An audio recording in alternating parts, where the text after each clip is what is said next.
एक घने जंगल के बीचों बीच एक शांत और पवित्र तालाब था।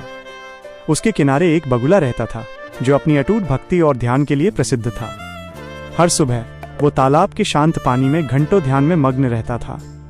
उसकी भक्ति इतनी गहरी थी कि तालाब का वातावरण भी शांत और पवित्र हो गया था।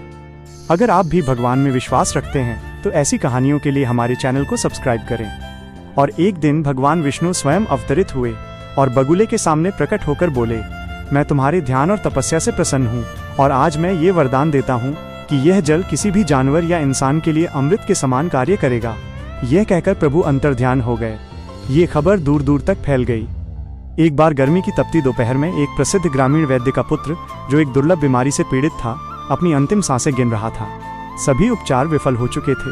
निराश वैद्य अंतिम उम्मीद के रूप में उस तालाब की ओर मुड़ा जिसके बारे में चमत्कारिक कहानियां प्रचलित थीं। अपने बेटे को गोद में लिए वैद्य कांपते कदमों से तालाब के किनारे पहुंचा। बगुला अब भी ध्यान में मग्न था। नम आंखों से वैद्य ने बगुले से प्रार्थना की और अपने बेटे के जीवन की भीख मांगी। बगुले ने अपनी आंखें खोलीं और शांत मौन में डूबा रहा। फिर धीरे धीरे उसने अपनी चोंच तालाब के पानी में डुबोई और वैद्य के हाथों में कुछ बूंदें गिरा दी। वैद्य ने तुरंत अपने बेटे को वह पानी पिलाया। एक चमत्कार हुआ। लड़के की सांसें नियमित हो गईं और उसकी स्थिति में तुरंत सुधार होने लगा।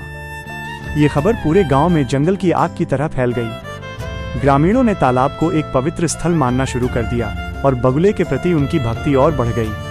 इस कहानी का संदेश ये है कि सच्ची भक्ति न केवल स्वयं को बल्कि पूरे विश्व को लाभ पहुंचा सकती है और करुणा चमत्कार कर सकती है।